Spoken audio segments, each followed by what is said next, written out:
জোর করে কিছু হয় না, বুঝেছো? ওর কথাবার্তা শুনেছো? ওকে জোর করে আমরা পড়তে বলছি?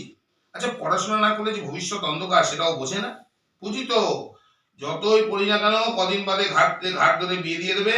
তারপর সেই তো পরের বাড়ি গিয়ে রান্না করা, বাসন মাজা, ঘর পোছা আছে কপালে। তাহলে বেশি পড়াশোনা করে কি লাভ বলো কাকু? তাই ঠিক করেছি, দুটো পাস দিয়েছি, আর বাবার পয়সা নষ্ট করার দরকার নেই। সবই সত্যি, তোকে আর কিছু বলার নেই। কত ভেবে চিন্তে কথাগুলো বলছে বলো, হ্যাঁ? কিন্তু এবার আমি তোকে একটা কথা বলি, শোন। সব মেয়েদের যে বিয়ে করতে হবে তার কোনো মানে নেই। পড়াশোনা নিজের জন্য, নিজের জ্ঞান বাড়ানোর জন্য, জীবনে প্রতিষ্ঠিত হওয়ার জন্য করে। সব বোঝে কিন্তু করবে না। তুমি বসো, আমি চা নিয়ে আসি। চলে যায়, পরেশ আসে। সমীর, দাদা চলে এসেছে। কি গো, কোথায় ছিল এতক্ষণ? রমেনকে দেখতে গিয়েছিলাম, কাল হাঁটতে গিয়ে ওর শরীরটা খারাপ করেছিল। এখন কেমন আছে? ভালো আছে তো? ডাক্তার দেখিয়েছে? দেখিয়েছে, বিমল আর অলোক নিয়ে গিয়েছিল। আমার দেখে গোটা ভালো মনে হলো না। ওর এর আগেও একবার অ্যাটাক হয়েছিল। তাহলে তো বেশি করে কেয়ার নেওয়া দরকার, সাবধানে থাকতে হবে। কে নেবে কেয়ার?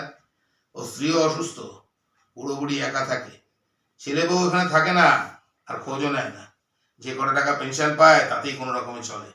মলি, বাবা তুমি বসো, মাকে বলছি তোমাকে চা দিতে। পরেশ, কি ব্যাপার, তুই ঘরে এ সময় তোর তো পড়া থাকে?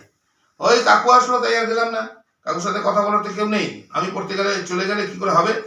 এই মেয়ে, তোর পড়া আছে বলিসই তো, যা পড়তে। আমার জন্য পড়াকে আমাকে কামাই করতে হবে না, যা তাড়াতাড়ি। আরে ও পরেশ বলছে, আরে এটা ওর অজুহাত। অন্যবার ছিল, শুনতে পাইনি। বলি, হয়েছে হয়েছে হয়েছে, শুনেছো? এবার চা দাও আমাদের। মানুষই আরেক মেয়ের এখনো বাড়ি আসার নাম নেই। সবাই মিলে একসাথে আমাকে জ্বালাচ্ছে। আরে এই তো বললে স্যারের বাড়িতে গেছে, আসতে দেরি হবে, তাহলে এত চিন্তা করছো কেন? আমি কি এমনি চিন্তা করছি? দিনকালের অবস্থা একদম ভালো না। চারদিকে নরবিশ্বাসটা ঘুরে বেড়াচ্ছে, কোনো ভরসা নেই। কোন স্যারের বাড়ি গেছে কে জানে। বলি, দাঁড়াও আমি ফোন করছি। ফোন করে, কি রে কোথায় তুই? বাড়িতে সবাই চিন্তা করছে। আসছি মানে আর কতক্ষণ?